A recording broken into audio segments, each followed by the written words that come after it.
Hello friends, कैसे हैं आप सब। मैं चांदनी एक बार फिर एक नया वीडियो लेकर आई हूँ। ये वीडियो विशेष रूप से सी टेट पेपर 2 से संबंधित है। आज इस वीडियो में हम सब एनसीईआरटी बुक क्लास 6 हिस्ट्री का चैप्टर 5 के बारे में डिस्कस करेंगे। इससे पहले हम लोगों ने हिस्ट्री का चैप्टर 4 तक कंप्लीट कर लिया है। अगर आप लोग उसे देखना चाहते हैं तो डिस्क्रिप्शन बॉक्स में उसका लिंक दिया हुआ है, वहां से भी आप उसे देख सकते हैं। और मैंने प्लेलिस्ट भी बना दिया है, वहां से भी आप उसे देख सकते हैं। और हाँ, अगर आप लोगों को लगे कि मेरा वीडियो आप सबों के लिए हेल्पफुल है तो वीडियो को सब्सक्राइब करें, लाइक करें तथा शेयर करें। तो चलिए बिना देरी किए हुए स्टार्ट करते हैं। क्लास 5 क्या बताती है हमें किताबें और कब्रें। इस लेसन में वेद, प्रार्थना, यज्ञ, राजा दास, महापाषाण, कब्र, कंकाल और लोहा के बारे में देखना है। तो सबसे इसका फर्स्ट टॉपिक है दुनिया के प्राचीनतम ग्रंथों में एक। इस लेसन में ऋग्वैदिक काल के बारे में भी पढ़ना। हम लोगों ने इससे पहले हड़प्पा सभ्यता या सिंधु घाटी सभ्यता के बारे में देखा था, तथा इस लेसन में हम लोग ऋग्वैदिक काल के बारे में देखेंगे, जो वैदिक सभ्यता का ही पार्ट है। तो फर्स्ट टॉपिक है दुनिया के प्राचीनतम ग्रंथों में एक। तो दुनिया के प्राचीनतम ग्रंथों में एक क्या है, तो वेद, यानी कि वेद जो है दुनिया का सबसे प्राचीनतम ग्रंथ है वेद। वेद 4 प्रकार के होते हैं। पहला ऋग्वेद, यजुर्वेद, सामवेद और अथर्ववेद। तो जो सबसे पुराना जो वेद है वो ऋग्वेद है। फर्स्ट टॉपिक है ऋग्वेद की रचना लगभग 3500 साल पहले हुई। तो ऋग्वेद की रचना लगभग कितने 100 साल पहले हुई थी, तो 3500 साल पहले हुई थी। इस पॉइंट्स को देखिएगा क्योंकि ये पॉइंट्स जो है एग्जाम में पूछा गया है। इसमें 1000 से ज्यादा प्रार्थनाएं हैं जिन्हें सूक्त कहा गया है। तो ऋग्वेद में 1000 से ज्यादा प्रार्थनाएं हैं और ऋग्वेद की रचना लगभग 3500 साल पहले हुई थी। और सूक्त का मतलब है अच्छी तरह से बोला गया। इस पॉइंट्स को भी देखिएगा, ये एग्जाम में पूछा गया प्रश्न है। नेक्स्ट है ये विभिन्न देवी देवताओं की स्तुति में रचे गए हैं। तो ये जो सूक्त है ये विभिन्न देवी देवताओं की स्तुति में रचे गए हैं। नेक्स्ट है इन देवताओं में से 3 देवता ऋग्वेद में महत्वपूर्ण थे, अग्नि, इंद्र और सोम। ये तीनों देवता ऋग्वैदिक काल के महत्वपूर्ण देवता हैं। ये प्रश्न पूछा जा सकता है कि निम्नलिखित में से ऋग्वैदिक काल के महत्वपूर्ण देवता कौन है, तो अग्नि, इंद्र, सोम या इनमें से सभी। तो इनमें से सभी हो सकता है, किसी भी तरह आपसे क्वेश्चन पूछा जा सकता है। नेक्स्ट है अग्नि आग के देवता थे, इंद्र युद्ध के देवता को कहा जाता था और सोम यह एक प्रकार का पौधा है जिससे खास पेय बनाया जाता था। तो ये जो सोम से खास पेय बनाया जाता था और सोम जो था एक प्रकार का खास पौधा था। यह सबसे पुराना वेद है जिसकी रचना वैदिक काल में हुई थी। तो ऋग्वेद जो है सबसे पुराना वेद है और ऋग्वेद की रचना वैदिक काल में हुई थी। तो ऋग्वेद से संबंधित जितने भी पॉइंट्स है सभी पॉइंट्स को आप लोग एकदम ध्यान से और बारीकी से देखिएगा। तो चलिए हम लोग प्रश्न की तरफ की सीटें 2016 में ऋग्वेद से कैसे प्रश्न पूछे गए थे। ये प्रश्न सीटें 2016 में पूछा गया था। ऋग्वेद के विषय में निम्नलिखित 3 कथनों पर विचार कीजिए। फर्स्ट, यह 3500 वर्ष पूर्व लिखा गया था। सेकेंड, इसकी रचना प्राकृत में की गई थी। थर्ड, इसमें 1000 से अधिक प्रार्थना है। अभी हम लोगों ने देखा कि ऋग्वेद की रचना जो है 3500 साल पहले हुई। अब हम लोग यहाँ पे कोड देखते हैं कि ए में दिया हुआ है कि 3 सही है, ए और 2 गलत है। उसके बाद में ए गलत है, 2 और 3 सही है। फिर सी में दिया है कि ए सही है, 2 और 3 गलत है। और डी में दिया है कि 2 सही है, 1 और 3 गलत है। तो यहाँ पे दिया हुआ है यह 3500 वर्ष पूर्व लिखा गया था। ये क्या है, ये गलत है। क्यों? क्योंकि ऋग्वेद की 3500 वर्ष पहले लिखा नहीं गया था, इसकी रचना हुई थी। उसके बाद में नेक्स्ट है इसकी रचना प्राकृत में की गई थी। इसकी रचना प्राकृत भाषा में नहीं की गई थी और इसमें 1000 से अधिक प्रार्थना है। ये बिल्कुल सही है। तो इसमें क्या है, ए नंबर इसका सही आंसर होगा कि 3 सही है, ए और 2 गलत है। अब देखिए कि इसको कैसे ए और 2 गलत है, क्योंकि यह 3500 वर्ष पूर्व लिखा गया था। मतलब ऋग्वेद में कोई भी चीज लिखा नहीं जाता था, उसकी रचना की जाती थी। उस समय हम लोग जो पढ़ते थे उसे पढ़ना नहीं, उच्चारण करना कहते थे।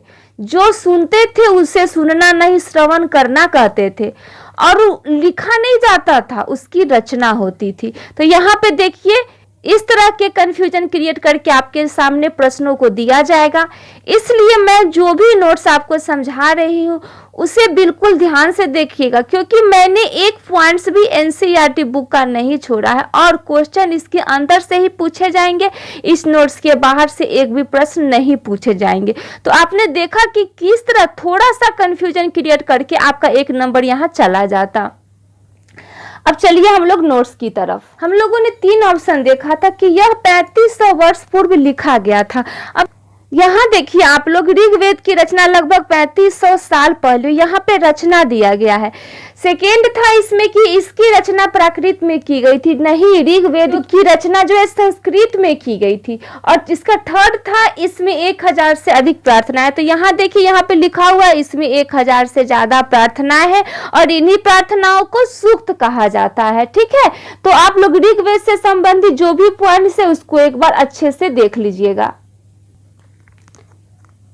नेक्स्ट है वैदिक प्रार्थना। तो वैदिक प्रार्थनाओं की रचना किसने किया था? तो वैदिक प्रार्थनाओं की रचना ऋषियों ने की थी और कुछ प्रार्थनाओं की रचना महिलाओं ने की थी। तो ये भी पूछा जा सकता है कि वैदिक प्रार्थनाओं की रचना किसने की थी और उसमें से कुछ प्रार्थनाओं की रचना किसने की थी। ठीक है, तो इसको भी ध्यान से देख लीजिएगा। नेक्स्ट एक नोट है, ऋग्वेद की भाषा प्राक संस्कृत या वैदिक संस्कृत कहलाती है। तो ऋग्वेद की भाषा क्या कहलाती है? तो प्राक संस्कृत कहलाती है या वैदिक संस्कृत कहलाती है। नेक्स्ट है संस्कृत और अन्य भाषाएं। संस्कृत और अन्य भाषाएं के बारे में इस लेसन में दिया गया था। तो संस्कृत भाषा भारोपीय भाषा परिवार का हिस्सा है। तो संस्कृत किस परिवार का हिस्सा है? तो भारोपीय। भारोपीय में आ जाता है हमारा भारत और यूरोप, ये दोनों के मिलने से भारोपीय भाषा बना है। तो संस्कृत भाषा जो है भारोपीय भाषा परिवार का हिस्सा है। पूर्वोत्तर प्रदेशों में तिब्बत वर्मा परिवार की भाषाएं बोली जाती है। तो यहाँ प्रश्न बनता है कि पूर्वोत्तर प्रदेशों में किस परिवार की भाषाएं बोली जाती है? तो तिब्बत वर्मा परिवार की भाषाएं बोली जाती है। और एक और प्रश्न बनता है कि तिब्बत वर्मा परिवार की भाषाएं किन प्रदेशों में बोली जाती है? तो पूर्वोत्तर प्रदेशों में बोली जाती है। नेक्स्ट है तमिल, तेलुगु, कन्नड़ और मलयालम द्रविड़ भाषा परिवार की भाषाएं हैं। ये जो 4 भाषा हो गया, तमिल, तेलुगु, कन्नड़ और मलयालम, ये चारों भाषा जो है द्रविड़ भाषा परिवार की भाषाएं हैं। नेक्स्ट एक नोट है, ऋग्वेद का उच्चारण किया जाता था और श्रवण किया जाता था, न कि पढ़ा जाता था। रचना के कई सदियों के बाद इसे पहली बार लिखा गया। इसे छापने का काम तो मुश्किल से 200 साल पहले हुआ। तो इस पॉइंट्स को भी देखिएगा कि ऋग्वेद का उच्चारण किया जाता था। मैं आपको पहले ही इसके बारे में बता चुकी थी कि ऋग्वेद का उच्चारण किया जाता था और उसका श्रवण किया जाता था। अगर उस समय अगर कोई कहता था कि पढ़ना, तो उसे पढ़ना नहीं, उसे उच्चारण करना कहा जाता था। और सुनने के लिए उसे लोग सुनना नहीं, श्रवण करना कहते थे। और लिखने के लिए लिखना नहीं, उसकी रचना होती थी। तो उस समय तो रचना होती थी और रचना के कई सदियों के बाद पहली बार लिखा गया। अब ये कब लिखा गया इसे बताया नहीं गया है, लेकिन जो ऋग्वेद है उसकी रचना हुई है और इसे छापने का काम तो मुश्किल से 200 साल पहले हुआ है। छापने का काम दिया है, लेकिन इसे लिखने का काम पहली बार कब हुआ उसका डेट नहीं दिया है। अब नेक्स्ट एक नोट है, इतिहासकार पुरातत्ववेताओं की तरह ही अतीत के बारे में जानकारी इकट्ठी करते थे, लेकिन भौतिक अवशेषों के अलावे वे लिखित स्रोतों का उपयोग करते थे। तो इतिहासकार क्या करते थे? पुरातत्ववेताओं की तरह ही अतीत के बारे में जानकारी इकट्ठा करते थे, लेकिन ये भौतिक अवशेषों के अलावा लिखित स्रोतों का भी उपयोग करते थे। तो जो इतिहासकार थे वो भौतिक अवशेषों को तो एकत्रित करते ही थे, साथ ही साथ जो भी लिखित स्रोत थी उसका भी वो लोग उपयोग करते थे। नेक्स्ट एक नोट है, ऋग्वेद के कुछ सूक्त में विश्वामित्र द्वारा ऋषि और देवियों के रूप में पूजित 2 नदियों ब्यास और सतलुज के बीच वार्तालाप के रूप में वर्णित है। तो यहाँ पे प्रश्न बनता है कि ऋग्वेद के कुछ सूक्त में विश्वामित्र नामक ऋषि और देवियों के रूप में पूजित किन दो नदियों के बीच वार्तालाप के रूप में वर्णित है? तो ब्यास और सतलुज। ध्यान दीजिएगा कि जो ब्यास और सतलुज ये पूजित दो नदियां हैं ऋग्वेद की, और इन्हीं दो नदियों के बीच वार्तालाप हो रहा है, जो विश्वामित्र वार्तालाप कर रहे हैं, यानी कि विश्वामित्र और नदी के बीच वार्तालाप हो रहा है। वो ऋग्वेद के कुछ सूक्त में दिखाया गया है। नेक्स्ट है, ऋग्वेद की प्रार्थनाओं में ब्यास और सतलुज के अलावा सरस्वती, सिंधु और उसकी सहायक नदियों का भी जिक्र है। तो ऋग्वेद की प्रार्थनाओं में ब्यास और सतलुज का तो जिक्र है, उसके अलावा सरस्वती का है, सिंधु का है और उसकी सहायक नदियां, यानी कि सिंधु की जो सहायक नदियां है उसका भी जिक्र है ऋग्वेद की प्रार्थनाओं में। गंगा और यमुना का उल्लेख सिर्फ एक बार हुआ है। ये आपके बुक में दिया गया था कि गंगा और यमुना का उल्लेख सिर्फ एक बार हुआ है, और पीएससी के बुक में दिया गया था कि ऋग्वेद में गंगा का एक बार तथा यमुना का उल्लेख 3 बार हुआ है। तो इसको भी ध्यान से देखिएगा और ध्यान में रखिएगा कि अगर कहीं 3 बार भी दिया गया हो तो उसे भी आप लोग सही करेंगे, क्योंकि बीपीएससी के जितने भी बुक हैं वो सारे बुक में यमुना का 3 बार उल्लेख दिया गया है, लेकिन जो आपका सीटेड है उसमें एक बार उल्लेख कहता है। तो अगर एक बार रहेगा, ऐसा नहीं है कि आपको एक बार और 3 बार दोनों दे दे। अगर एक बार और 3 बार दिया रहेगा यमुना का उल्लेख तो आप उसमें एक बार ही मारिएगा, क्योंकि आपके बुक में एक बार दिया हुआ है। और अगर एक बार न दे के यमुना का उल्लेख 3 बार दिया हुआ है तो उसे भी आप लोग सही कर लीजिएगा। मैं यहाँ पे इसलिए लिख दी हूँ कि कहीं अगर आपको 3 बार दे दे तो आप उस समय कंफ्यूज कर जाइएगा, इसलिए ये जानकारी मुझे लगी कि मैं आपको दे दूँ तो मैं आपको यहाँ पे लिख दी हूँ। नेक्स्ट एक नोट है, भुर्ज वृक्ष की छाल पर लिखी ऋग्वेद की पांडुलिपि का एक पन्ना कश्मीर में पाई गई थी। लगभग 150 वर्ष पहले ऋग्वेद को सबसे पहली बार छापने के लिए इसका उपयोग किया गया था। इसी पांडुलिपि को देखकर अंग्रेजी अनुवाद तैयार हुआ। यह पांडुलिपि पुणे महाराष्ट्र के एक पुस्तकालय में सुरक्षित है। तो यहाँ देखिए, यहाँ प्रश्न बनता है कि भुर्ज वृक्ष की छाल पर लिखी गई ऋग्वेद की पांडुलिपि का एक पन्ना कहाँ मिला है? तो कश्मीर में मिला है। और यह जो ऋग्वेद का जो ये पांडुलिपि पे लिखा एक पन्ना कश्मीर में मिला है, और इसे लगभग 150 वर्ष पहले ऋग्वेद की सबसे पहली बार छापने के लिए इसका उपयोग किया गया था। इसी पांडुलिपि को देखकर ये जो कश्मीर में मिला और इसी को छापने का भी उपयोग किया गया था, और इसी पांडुलिपि को देखकर अंग्रेजी में इसका अनुवाद हुआ। और यह पांडुलिपि कहाँ स्थित है? तो पुणे महाराष्ट्र के एक पुस्तकालय में सुरक्षित है। तो यह प्रश्न पूछा जा सकता है कि पांडुलिपि का अंग्रेजी अनुवाद तैयार किया गया है, जो पन्ना है उसे किस पुस्तकालय में रखा गया है? तो पुणे और महाराष्ट्र के पुस्तकालय में रखा गया है। अब नेक्स्ट है मवेशी, घोड़े और रथ। इस पॉइंट्स को भी देखिएगा। इसका फर्स्ट पॉइंट है, ऋग्वेद में मवेशियों, बच्चों, खासकर पुत्रों और घोड़ों की प्राप्ति के लिए अनेक प्रार्थनाएं हैं। तो ऋग्वेद में किसके लिए अनेक प्रार्थनाएं हैं? तो मवेशियों के लिए, और बच्चों में खासकर पुत्रों के लिए, और घोड़ों की प्राप्ति के लिए अनेक प्रार्थनाएं हैं। घोड़ों की लड़ाई में रथ खींचने के काम में लाया जाता था। तो घोड़ों को लड़ाई में किसके लिए काम में लाया जाता? तो रथ खींचने के काम में लाया जाता था ऋग्वैदिक काल में। और इन लड़ाइयों में मवेशी जीत कर लाए जाते थे। तो ये जो लड़ाई होती थी उसमें क्या जीत के लाया जाता? तो मवेशी जीत कर लाया जाता था। लड़ाइयाँ वैसे जमीन के लिए भी लड़ी जाती थी, जहाँ अच्छे चारागाह हो या जहाँ पर जौ जैसी जल्दी तैयार हो जाने वाली फसलों को उपजाया जा सकता हो।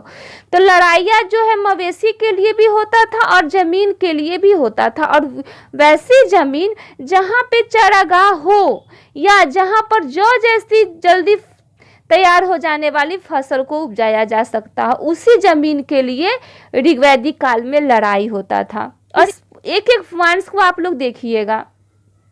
नेक्स्ट है कुछ लड़ाइयाँ पानी के स्रोतों और लोगों को बंदी बनाने के लिए भी लड़ी जाती थी। तो कुछ लड़ाइयाँ किसके लिए लड़ी जाती थी? तो पानी के स्रोतों और लोगों को बंदी बनाने के लिए भी लड़ी जाती थी। युद्ध में जीते हुए धन का कुछ भाग सरदार रख लेते थे तथा कुछ हिस्सा पुरोहित को दिया जाता था। शेष धन आम लोगों में बांट दिया जाता था। युद्ध में जो जीता हुआ धन था उसका कुछ भाग सरदार रख लेते थे, कुछ हिस्सा पुरोहित को दिया जाता था और जो शेष धन बच जाता था उसे आम लोगों में बांट दिया जाता था और कुछ धन को यज्ञ करने के लिए भी रखा जाता था। तो ये युद्ध में जो जीता हुआ धन था उसमें से कुछ धन को यज्ञ करने के लिए भी रखा जाता था।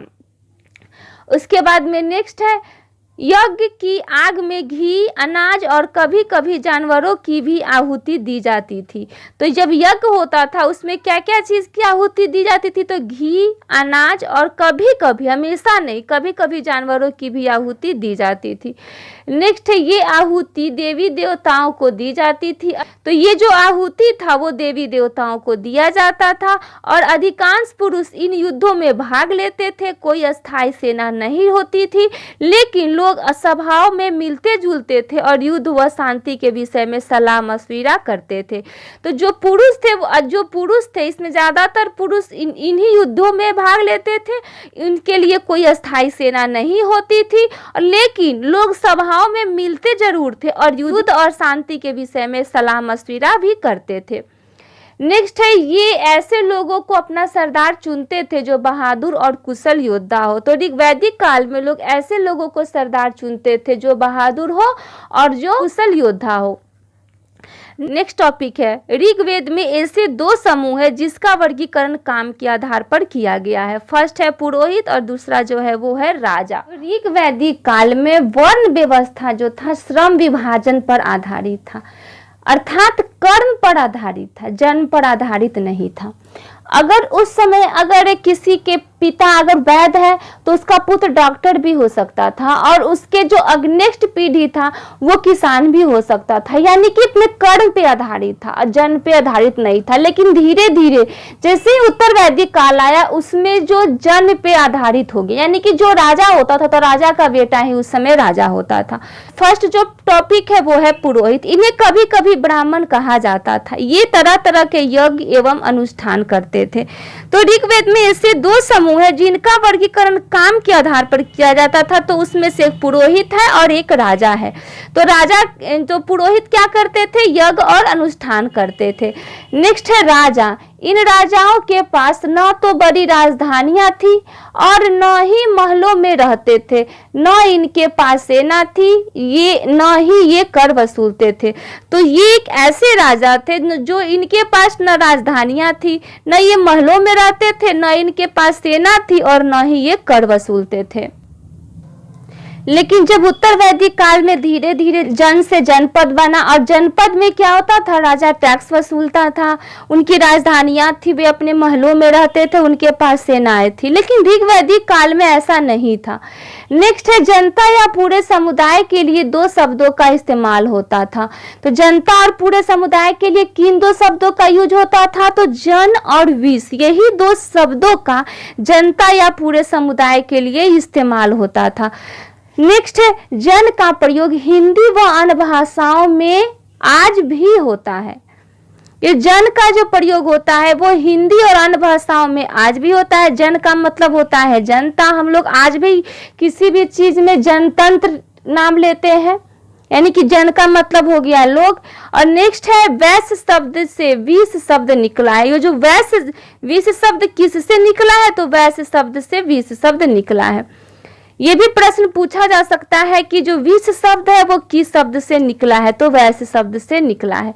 नेक्स्ट है ऋग्वेद में विष और जनों के नाम मिलते हैं। तो इसको ध्यान दीजिएगा कि विष और जनों के नाम किस काल में मिलते हैं? तो ऋग्वैदिक काल में विष और जनों के नाम मिलते हैं और इसलिए हमें पुरु जन या विष, यानी कि यहाँ देखिए जन या विष, यानी कि पुरु विष हो गया, ये पुरु जन हुआ या विष हुआ, भरत जन हुआ या भरत विष हुआ, यदु जन हुआ या यदु विष हुआ, जैसे कई उल्लेख मिलते हैं। नेक्स्ट एक नोट है, ऋग्वेद में पुरु, यदु और भरत का उल्लेख जन के रूप में किया गया है। तो यहाँ पे देखिएगा पुरु, उसके बाद में भरत और यहाँ पे यदु, ये तीनों का उल्लेख जो है किसके रूप में किया गया है, तो जन के रूप में किया गया है। ये प्रश्न आपको सीटेट 2014 में पूछा गया है। चलिए उसको भी हम लोग देख लेते हैं। देखिए ये सितंबर 2014 का प्रश्न है। यहाँ प्रश्न पूछा गया था कि पुरु, यदु और भरत का वेदों में उल्लेख डैश की तरह है। तो दस्यु ऑप्शन में था, दस्यु, जन, राष्ट्र और राजन। तो यहाँ पे क्या होगा, जन के रूप में है। पुरु, यदु और भरत का वेदों में उल्लेख, यानी कि ऋग्वेद की चर्चा कर रहा है, तो वेदों में उल्लेख जो है जन के रूप में है। अब चलिए हम लोग फिर नेक्स्ट नोट्स की तरफ। नेक्स्ट टॉपिक है आर्य। तो जिन लोगों ने इन प्रार्थनाओं की रचना की वे खुद को आर्य कहते थे। जो भी ऋग्वेदिक काल में जो प्रार्थनाओं की रचना की है वे अपने आप को आर्य कहते थे। नेक्स्ट है दस्यु। दस्यु वे लोग थे जो यज्ञ नहीं करते थे। तो इस पॉइंट्स को ध्यान में रखिए कि दस्यु कौन था, तो दस्यु जो थे वे लोग थे जो यज्ञ नहीं करते थे।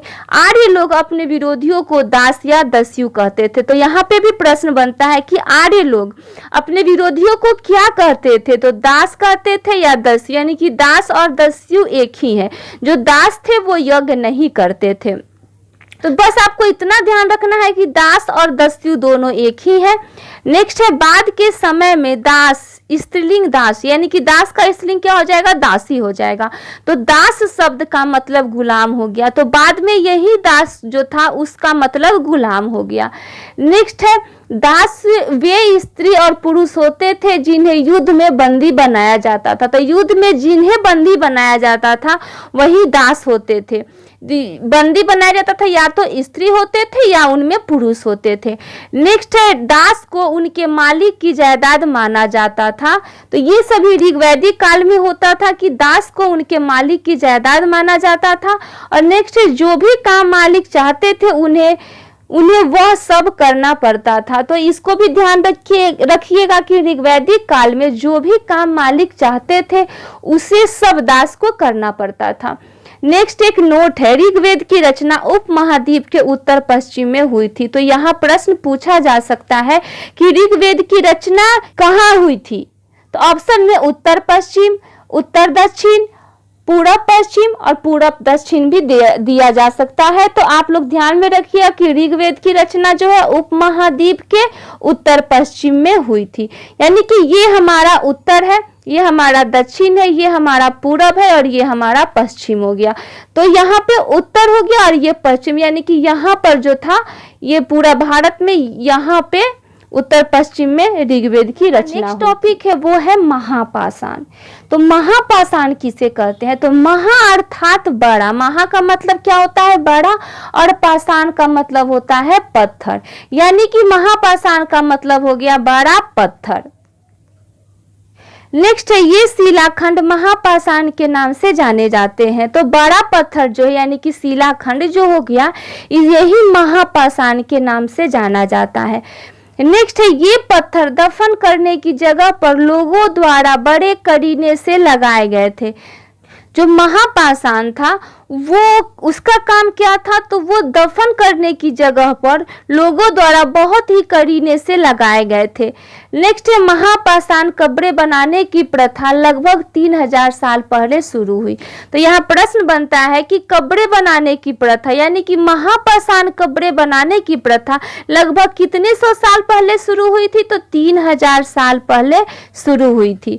यह प्रथा दक्कन, दक्षिण भारत, उत्तर पूर्वी भारत और कश्मीर में प्रचलित थी। तो यहाँ प्रश्न बनता है कि महापाषाण कब्रें बनाने की प्रथा कहाँ कहाँ प्रचलित थी, तो दक्कन में प्रचलित थी, दक्षिण भारत में प्रचलित थी, उत्तर पूर्वी भारत में प्रचलित थी और कश्मीर में महापाषाण कब्रें बनाने की प्रथा प्रचलित थी।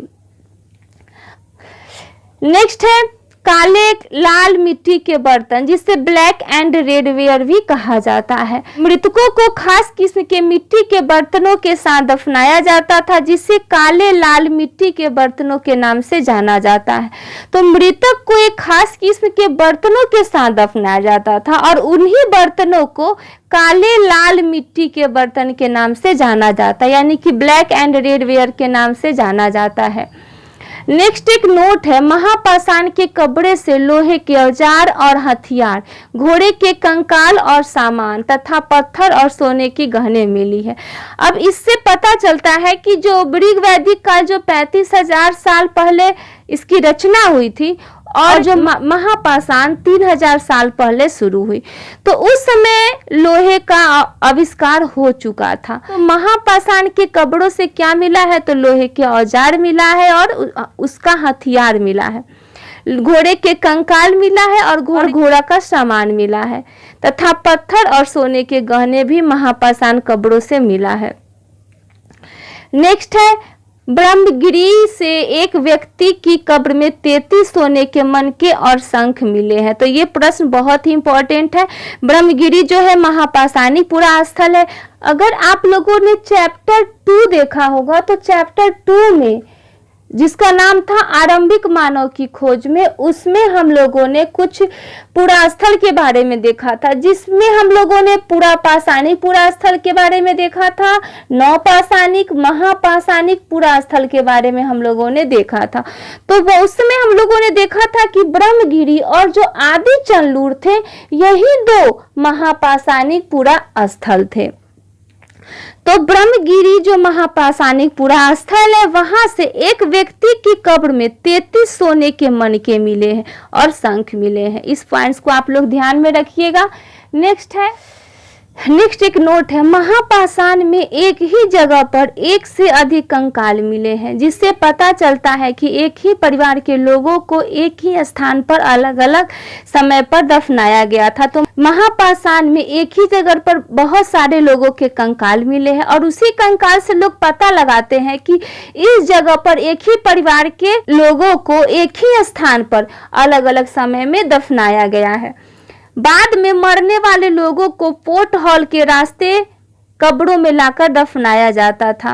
कब्र बना दिया जाता था और उसके बीच में एक जो पोर्ट हॉल था यह इस प्रकार का, और पोर्ट हॉल के रास्ते से कमरे में जाने का एक रास्ता था और इसके अंदर एक सुराग था और इसी के द्वारा लोग मृतक के जो शरीर थे उसको पोर्ट हॉल के माध्यम से सुराग के अंदर लाया जाता था और उसमें जो था दफनाया जाता था। चारों तरफ निशान के लिए चारों तरफ बड़े बड़े महापाषाण रखे जाते थे, यानी कि बड़े बड़े पत्थर रखे जाते थे ताकि उन्हें यह अंदाज रहे कि ये हमारे परिवार के ही यहाँ पे लोगों को दफनाया जा रहा है। तो जो भी व्यक्ति अपने परिवार के लोग को दफनाते थे तो उस समय प्रचलित थी कि अगर कोई गरीब परिवार है तो वहां पे कम ही पत्थर रखता था, लेकिन बड़ा पत्थर रखता जरूर था। और जो कुछ अमीर है उसके साथ बहुत सारे अवशेष, लाश के साथ बहुत सारे जेवर भी मिलते थे, लेकिन जो गरीब लोग थे उसके साथ वैसा नहीं होता था। यानी कि जब जो भी दूसरे कंकाल के पास कुछ मिट्टी के बर्तन ही पाते थे, यानी कि ये सभी बातें जो है सामाजिक स्थिति में भिन्नता को दर्शाता है कि जो लोग अमीर थे और कुछ लोग गरीब थे, ये सभी चीजों को दर्शाता है। नेक्स्ट, ऐसे स्थान पर गोलाकार लगाए गए पत्थर या चट्टान चिन्हों का काम करते थे जहां लोग आवश्यकता अनुसार शवों को दफनाने दोबारा आ सकते थे। तो यहाँ पे जो पत्थर लगा दिया जाता था वो चिन्हित कर दिया जाता था और ताकि फिर उसी परिवार के अगर दूसरे व्यक्ति की मौत होती थी तो उसी जगह जाकर दफनाया जाता था। नेक्स्ट है वो ताबूत समाधान। तो इस तरह जो प्रक्रिया की जाता था, इस तरह जो बनाया जाता था, इसी प्रक्रिया को ताबूत समाधान कहा जाता है और ताबूत समाधान को शिष्ट भी कहा जाता है। तो चलिए इसको हम लोग पिक्चर के थ्रू थोड़ा सा समझ लेते हैं। देखिए, इसे ही ताबूत समाधान कहा जाता है या शिष्ट कहा जाता है। और यहाँ पे एक बड़ा सा पोर्ट हॉल दिया हुआ है और इसी पोर्ट हॉल के रास्ते से कब्रों में जाकर दफनाया जाता था और इसमें यहाँ पे एक बड़ा सुराख होता था और इसी सुराख के अंदर में एक कमरा बना हुआ था। उसी कमरे के अंदर जो है लोग शवों को दफनाते थे और यहाँ पे यही गोलाकार में बड़े बड़े महापाषाण रखे गए हैं ताकि वो इससे चिन्हित करते थे कि यहीं पे हमारे परिवार के शवों को दफनाया जाता है। चलिए फिर अपने नोट्स की तरफ। नेक्स्ट टॉपिक है इनाम गांव। तो इनाम गांव कहाँ है? तो यह भीमा की सहायक नदी घोड़ के किनारे एक जगह है। इनाम गांव जो है महाराष्ट्र में है और यह भीमा की सहायक नदी घोड़ के किनारे इनाम गांव बसा हुआ है। इस जगह पर 3600 से 2700 साल पहले लोग रहते थे। तो डेट तो आप लोग एकदम ध्यान में रखिएगा, क्योंकि इसी डेट, इस प्रकार के डेट एग्जाम में जरूर देते हैं, तो डेट तो आप लोग एकदम ध्यान में रखिएगा। नेक्स्ट है, यहाँ वयस्क लोगों को प्रायः गड्ढे में सीधा लिटाकर दफनाया जाता था, उनका सिर उत्तर की ओर होता था। तो इनाम गांव में वयस्क लोगों को प्रायः गड्ढे में सीधा लिटाकर दफनाया जाता था और उनका सिर किधर होता था? तो उत्तर की तरफ होता था। कई बार लोगों को घर के अंदर ही दफनाया जाता था। ऐसे बर्तन दफनाए गए शवों के पास रखे जाते थे जिनमें खाना और पानी हो। तो इनाम गांव में जो है कई लोगों को घर के अंदर ही दफनाया जाता था और ऐसे बर्तन दफनाए गए शवों के पास रखे जाते थे जिनमें खाना और पानी हो।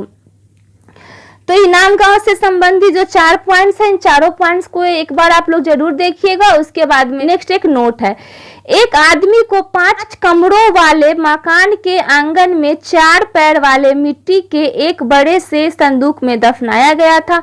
इस घर में एक अनाज का गोदाम था, 100 के पैर मुड़े हुए थे।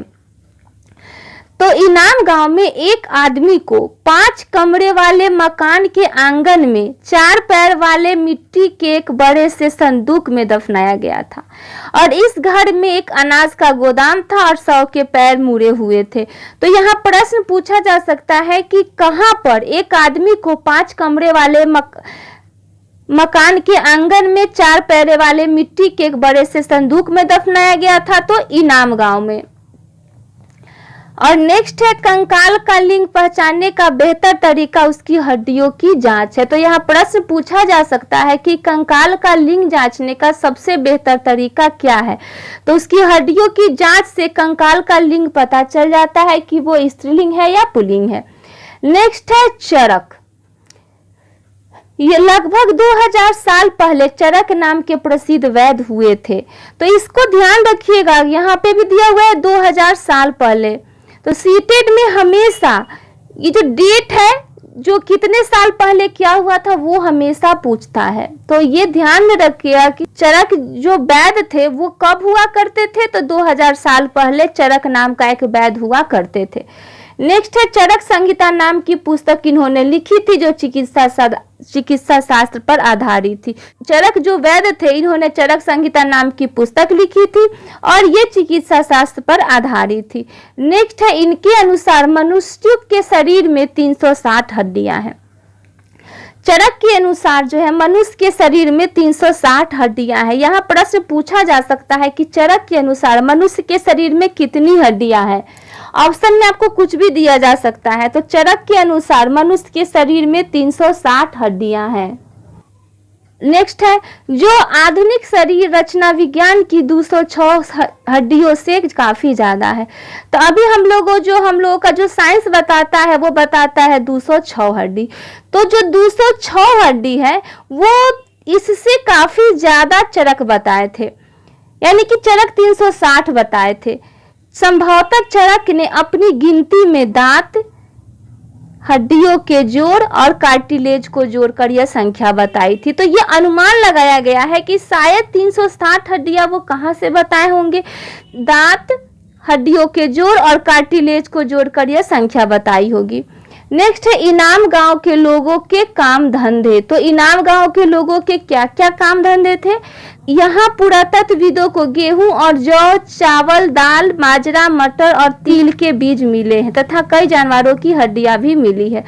तो इनाम गांव से क्या क्या मिला है? तो गेहूं, जौ, चावल, दाल, बाजरा, मटर और तिल के बीज मिले हैं और कई जानवरों की हड्डियां मिली है। नेक्स्ट है, यहाँ बेर, आंवला, जामुन, खजूर और कई तरह की रसभरियां एकत्र की जाती थी। तो इनाम गांव में क्या क्या चीज एकत्र की जाती थी? तो बेर, आंवला, जामुन, खजूर और कई तरह की रसभरियां एकत्र की जाती थी। नेक्स्ट जो टॉपिक है वो है चीन। तो इस लेसन में चीन के बारे में भी दिया गया था। तो यहाँ लगभग 3500 साल पहले लेखन की कला के सबसे पुराने उदाहरण मिले हैं। तो यहाँ प्रश्न बनता है कि कब और कहां पर लेखन कला के सबसे पुराने उदाहरण मिले हैं? तो लगभग 3500 साल पहले चीन में लेखन कला की सबसे पुराने उदाहरण मिले हैं। यहाँ भविष्यवाणी करने वाली हड्डियां पाई जाती थी। तो यहाँ प्रश्न बनता है कि कहाँ पर भविष्यवाणी करने वाली हड्डियां पाई जाती थी? तो चीन में भविष्यवाणी करने वाली हड्डियां पाई जाती थी, क्योंकि लोग ये मानते थे कि जो ये हड्डियां हैं वो भविष्य बताते हैं।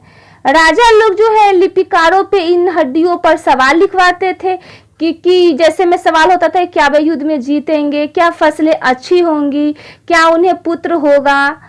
फिर इन हड्डियों को आग में डाल दिया जाता था और जहां इनमें गर्मी से चटक कर इसमें दरारें पड़ जाती थी और भविष्यवक्ता जो था इन दरारों को बड़े ध्यान से देखकर वो ये पता लगाते थे कि वो युद्ध में जीतेंगे कि नहीं, फसलें अच्छी होंगी कि नहीं, उन्हें पुत्र होगा कि नहीं होगा।